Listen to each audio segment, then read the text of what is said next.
Machine Gun Kelly on fire? Casey Neistat acting. Oh, good God! And whatever the hell this is. What was that? No idea. Project Power is Netflix's latest superhero-inspired action flick that asks the question, what if drugs could give you superpowers? Mayday, mayday, we have a crackhead lifting up the bus! In this video, we'll be taking a deep dive into Project Power's ending, pointing out its hidden Easter eggs, and how it sets itself up for a potential sequel. So pop a pill and make sure to like and subscribe, because here we go. Project Power begins where it ends, at the docks in New Orleans next to a ship called Genesis. It's a bit on the nose that the ship where a new, more powerful evolution of human will be created is named after the first book in the Bible that recounts the creation of humanity. Genesis means the origin or beginning, so it makes sense it happens right at the beginning of the film. You can kind of make out the name of the company responsible for this pill here, Teleios, which comes from the Greek word for perfection, an apt name for a company that wants to essentially create the next evolution of humanity. Our goal is simple. The next evolution of the human species. So Teleios begins the process of testing the drug out by handing it out to local drug dealers, like Newt here. And these drugs are insanely powerful, allowing the user to unlock parts of their DNA, giving them superpowers for 5 minutes. The drug has different effects for each user. Some can turn into fire like Newt, steal skin like Frank, and the ability to grow your nails like Meg. The pill can also have negative effects, like some poor bastards who just explode. That's why the drug is under quote-unquote clinical trials. We learn from this guy here, known as Biggie for reasons that will become apparent, that Teleios wants to harness the power and make it permanent. Imagine the power you could wield if you had an army of super-powered soldiers. That's why he brings a group of rich investors to witness this power firsthand. But before we get there, we're introduced to Robin Riley, a high schooler pushing the power pill to pay for her mother's surgery and medical needs. She's actually working alongside New Orleans police officer Frank, played by Joseph Gordon-Levitt, to keep the drug off the streets. It's kind of a mutually beneficial relationship. She gets paid and he makes sure one less pill is out of the hands of criminals. He's seen how one person on the drug can take down an entire precinct, and he wants to get the bottom of who's behind it. Frank is the stereotypical good-bad cop, even doing impressions of Clint Eastwood, the actor whose many roles portrayed that trope.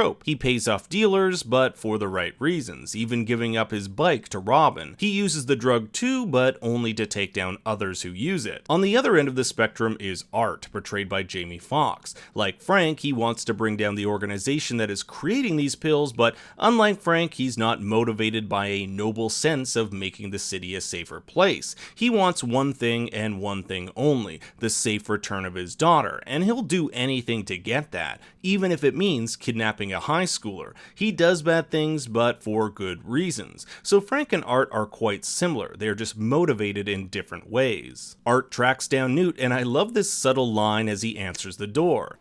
You alone? Are we all? We haven't really met Art yet, nor do we know about his daughter, but this line sets up his motivation, his loneliness brought upon by the loss of his daughter. Art wants to know who Newt's supplier is, but Newt pops a couple pills in order to fight him off. His power is turning into flames, which ironically is also what happens when Eminem drops a diss track on him.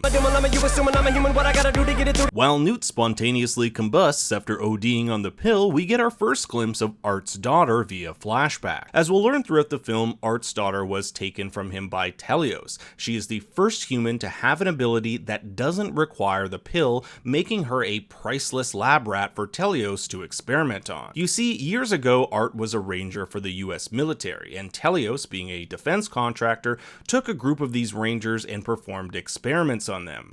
Try to turn us into superheroes. In brief flashbacks, we see that Art's power was unlocked by Teleios, but he managed to escape, eventually having a daughter named Tracy, and it seems as though the ability to unlock one's superpower was passed on to his daughter, kinda like fetal alcohol syndrome. Yes, that weird scene where the teacher talks about how taking drugs during pregnancy can have adverse effects on children applies to the power drug as well. Tracy has somehow inherited power through her father, but we'll get to that in a bit. By using Newt's phone to schedule a meeting, Art tracks down Ramen and kidnaps her, hoping to get a lead on this mysterious bearded man, the man who stole his daughter. They make their way to an Asian supermarket and learn that not only is Telios distributing the drug, but they're also tracking its users. You can even make out YouTuber Casey Neistat here. Another interesting thing to note is that the office is actually located on the back of a truck, making it a mobile unit. This allows them to go about undetected. Heck, even their main research facility is located on a boat where they can move from port to port. Although Art and Robin's relationship gets off to a rocky start when he kidnaps her,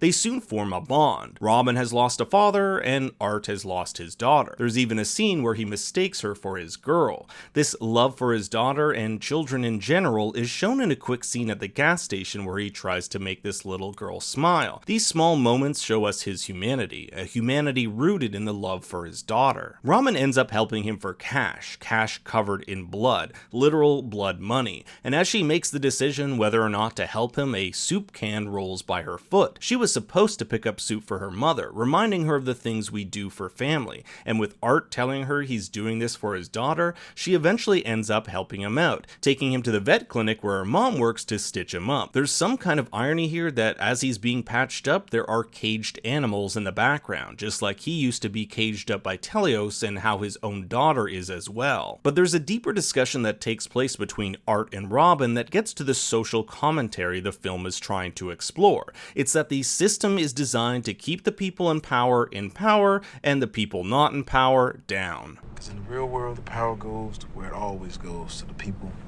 that already have it. Robin is the perfect example of how the system makes it difficult for her to do anything but sell drugs. Her mother is a hard-working vet tech, but still can't afford to pay for medical bills or surgery. Robin can't get a job past minimum wage, so the easiest option for her to make fast cash is selling drugs. Art tells her that the way out of the system is to find what you're good at, something we see at the end of the film when one of her rap songs makes it on the radio, and we see her by the pier writing lyrics. Meanwhile, Frank is after Art after being told by the chief that Art is the one behind pushing these drugs. As we'll find out, Chief Crane is part of this whole conspiracy. He's working with Telios to bring down Art, who could jeopardize their entire plan. I also want to mention that throughout much of the film, Frank wears a New Orleans Saints jersey. He's the good guy, so Saints is an appropriate jersey, but it's the name on the back which is more interesting. Number 37, Steve Gleason. Steve was a safety for the Saints from 2006 to 2007, where he's best known for one of the most memorable blocks in football history, a block which led to the Saints' first point in 21 months after the Superdome was closed due to Hurricane Katrina. In 2011, Gleason revealed he was battling ALS and became an advocate for ALS awareness, eventually being awarded the Congressional Gold Medal for his contributions. So it's kind of fitting the heroic character in this story wears the jersey of a heroic character in real life. Frank ends up joining forces with Art after he finds out the truth, that Art's daughter was captured so that the pill could be synthesized and tested on the New Orleans populace. Once it gets mass-produced, however, the problem will spread all across the world. If they can stabilize it, then they'll mass produce it. So whatever's happening here, it's gonna start happening everywhere. Art turns himself into Telios as a part of a greater plan to save his daughter. There we meet head scientist Gardner and learn her justification for unleashing dangerous drugs and performing experiments on children. She believes she's a pioneer, ushering in humanity to its next logical evolution. She brings up the example of Henrietta Lacks, a woman whose cancer cells were studied because, unlike normal people's cells that died when exposed to cancer, hers doubled. The experiments done to her helped scientists better understand how viruses work, the effect of radiation on the body, and ultimately played a large role in the development of the polio vaccine. Perhaps it's a coincidence, but both Henrietta and Tracy are women of color. Gardner believes the ends justify the means, that it's okay to do a little bad for the greater good, which seems to be a recurring theme throughout this film. Before Art is saved by Frank, he hints at his powers by comparing it to that of a pistol shrimp. A pistol shrimp can fire bullets of bubbles at its foes so strong and fast that the sound is louder than an actual gunshot. This makes them, pound for pound, one of the strongest animals on the planet. As we'll see in the film's climax, Art can fire off tremendous bursts of energy,